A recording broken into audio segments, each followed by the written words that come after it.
Hyderabad cantonment లో 2 స్కైవేల నిర్మాణానికి కేంద్ర రక్షణ శాఖ గ్రీన్ సిగ్నల్ ఇచ్చినట్లుగా కంటోన్మెంట్ సీఈఓ మధుకర్ నాయక్ స్పష్టం చేశారు. 2018లో అప్పటి రాష్ట్ర ప్రభుత్వం కంటోన్మెంట్ లో స్కైవేల నిర్మాణం కోసం ప్రతిపాదనలు పంపించింది. ఆ ప్రతిపాదనలు కేంద్ర రక్షణ శాఖ ఆమోదం తెలుపుతూ ఉత్తర్వులు జారీ చేసినట్లుగా సీఈఓ పేర్కొన్నారు. స్కైవేల నిర్మాణం కోసం రాజీవ్ రహదారి, NH44 రహదారుల విస్తరణ చేపట్టనున్నట్లుగా వెల్లడించారు.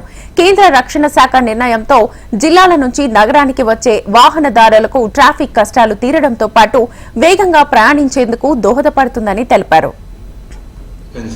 Government of India state government HMDA వాళ్ళ రిక్వెస్ట్ బేస్ మీద ఈరోజు వర్కింగ్ పర్మిషన్ ఫర్ 2 రోడ్స్ అంటే 2 రోడ్స్ వైడెన్ చేయాలని చెప్పేసి చాలా రోజుల నుండి తెలంగాణ స్టేట్ గవర్నమెంట్ దీనికి ఎఫర్ట్ పెడుతుండే.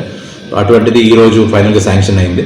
సో ఆ రోడ్స్ ఏంటంటే బేసిక్లీ స్టేట్ హైవే 1 రాజీవ్ రహదారి రోడ్డు, సెకండ్ ఏమో నేషనల్ హైవే 44 మన ప్యారడైజ్ సర్కిల్ నుండి బోయిన్పల్లి టువర్డ్స్ నేషనల్ హైవే వరకు ఆ రోడ్డు. అండ్ సెకండ్ ఏంటంటే మన జిమ్ఖానా ప్యారెడ్ గ్రౌండ్స్ చౌరస్తా నుండి towards up to air force station Hakimpet వరకు ఈ 2 రోడ్స్ని డిఫెన్స్ ల్యాండ్స్ ఎక్కడ ఏవైతే ఉన్నాయో అవి ట్రాన్స్ఫర్ ఆఫ్ ల్యాండ్ డిఫెన్స్ ల్యాండ్కి ఈరోజు రక్షణ శాఖ దానికి అనుమతి ఇచ్చింది.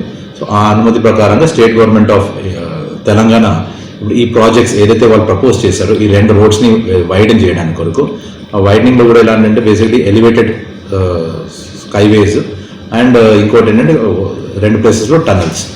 ఈ 2 ప్రాజెక్ట్స్ కొరకు గవర్నమెంట్ ఆఫ్ ఇండియా ఓకే చెప్పింది, ఆమోదం ఇచ్చింది. సో దాని ప్రకారంగా ఇప్పుడు స్టేట్ గవర్నమెంట్ ఆఫ్ తెలంగాణ ఈ రోడ్స్ని టేకప్ చేసి తీసుకోవడానికి స్టార్ట్ చేయొచ్చు.